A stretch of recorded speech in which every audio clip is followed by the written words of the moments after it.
Kita memasuki halaman gereja katedral Lisieux. Disinilah teladan keluarga dari Santa Teresia Lisieux hadir dan menjadi inspirasi bagi keluarga-keluarga seluruh dunia. Kita akan merayakan Ekaristi dan saya ingin juga merayakan bersama mereka sakramen pengurapan orang sakit. Loh. Nah, ini bagus banget. Haleluya, haleluya. Haleluya. Haleluya, haleluya. Haleluya. Tuhan bersamamu. Inilah Injil Yesus Kristus menurut Yohanes. Dimuliakanlah Tuhan. Dalam amanat perpisahannya, Yesus berkata kepada murid-muridnya, "Damai sejahtera kutinggalkan bagimu. Damai sejahteraku kuberikan kepadamu. Dan apa yang kuberikan tidak seperti yang telah diberikan oleh dunia kepadamu. Sekiranya kamu mengasihi aku, janganlah gelisah dan gentar hatimu. Kamu telah mendengar bahwa aku telah berkata kepadamu, aku pergi, tetapi aku datang kembali kepadamu. Sekiranya kamu mengasihi aku, kamu tentu akan bersuka cita karena aku pergi kepada Bapa-Ku. Sebab Bapa lebih besar daripada aku.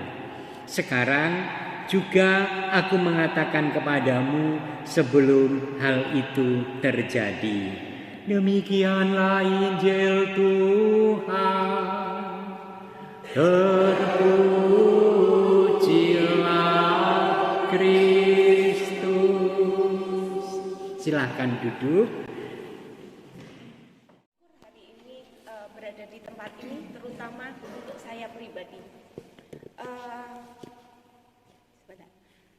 Teresia Lisieux itu mungkin seorang santa yang bapak ibunya adalah menjadi beata. Ibunya adalah seorang beata dan bapaknya adalah Martin ya tadi. Itu adalah seorang beato. Memiliki 9 orang anak. 4 orang diantaranya meninggal dan 5 yang lain menjadi suster. Kalau saya membaca bukunya atau kisahnya itu sangat luar biasa. Seperti yang tadi Erik cerita bahwa bapaknya ingin masuk menjadi biarawan ditolak berkali-kali karena tidak bisa bahasa Latin. Ibunya pun untuk menjadi suster itu juga sama ditolak, tidak bisa. Sehingga ketika mereka menikah mereka berjanji pada Tuhan bahwa mereka akan mempersembahkan anak-anak mereka menjadi milik Tuhan. Dan rupanya itulah yang terjadi, ya. Tadi Erik juga sudah cerita bahwa di usia 4 tahun itu Teresia Lisieux harus ditinggalkan oleh ibunya. Lalu Pauline, kakaknya yang nomor 2 itu menjadi pengganti sosok ibunya. Makanya Teresia itu sangat kehilangan ketika Pauline memutuskan untuk menjadi seorang suster juga. Ya. Nah, Bapak Ibu, yang menarik buat saya pribadi, saya membaca bukunya tentang Teresia Lisieux. Itu buku itu mengajar cara meditasi ala Teresia Lisieux.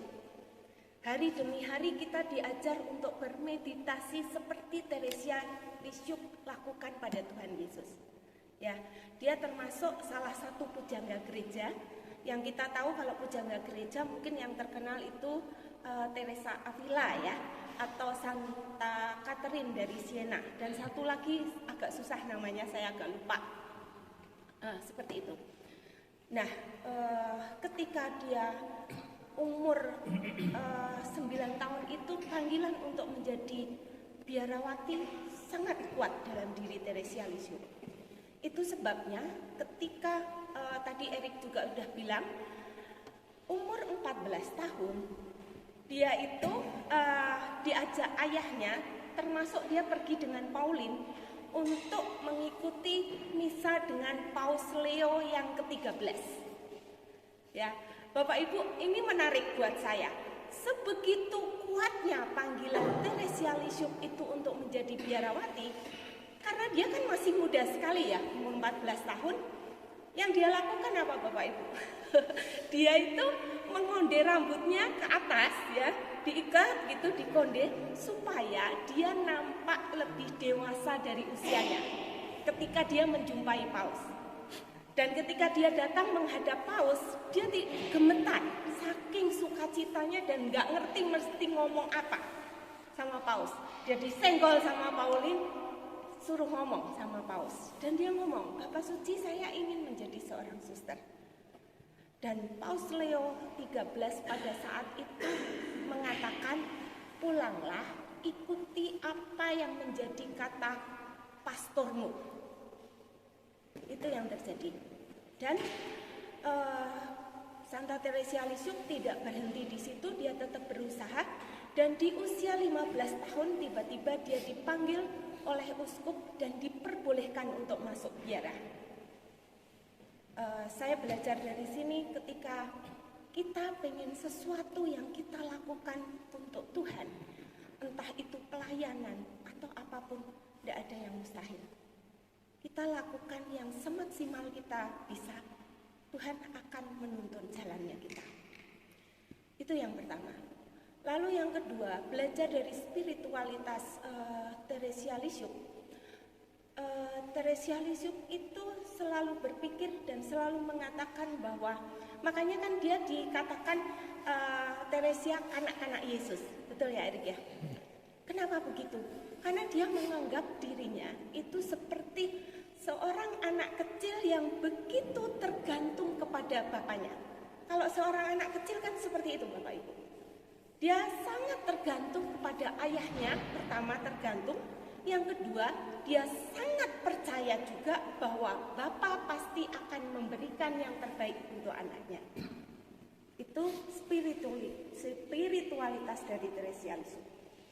Yang ketiga, yang buat saya sangat berarti adalah Teresia Lisieux selalu mengatakan, saya tidak perlu melakukan suatu hal yang besar hanya untuk menjadi seorang santa atau menjadi seorang pahlawan. Saya tidak perlu melakukan sesuatu yang besar, tetapi saya hanya akan melakukan hal-hal kecil yang menyenangkan hati Tuhan.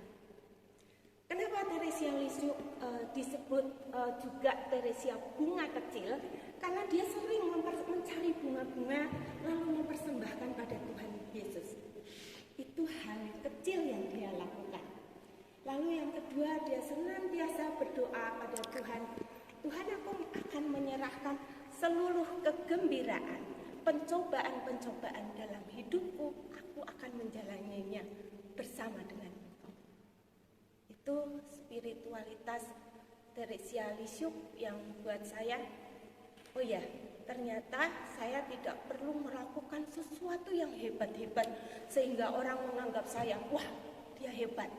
Tidak, tapi melakukan hal-hal kecil yang menyenangkan hati Tuhan, dan mudah-mudahan Tuhan menuntun jalan kita ke depannya sehingga kita hidup berkenan kepadanya sampai suatu saat kita kembali kepadanya.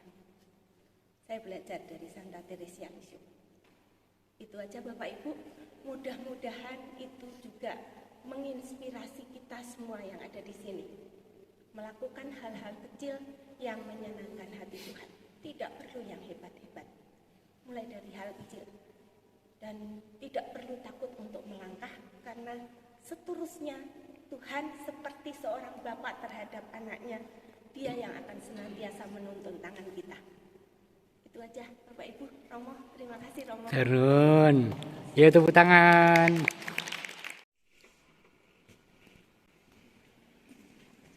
Hening, besar, terawat, dan mengundang untuk berdoa. Basilika Santa Teresia di Lisieux, Prancis.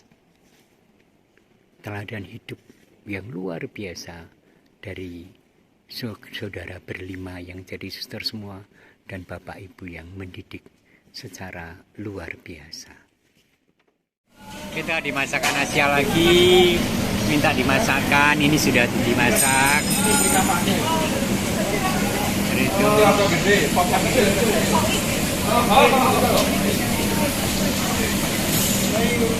nanti harus didapatkan cemah itu. nih makan yang besar.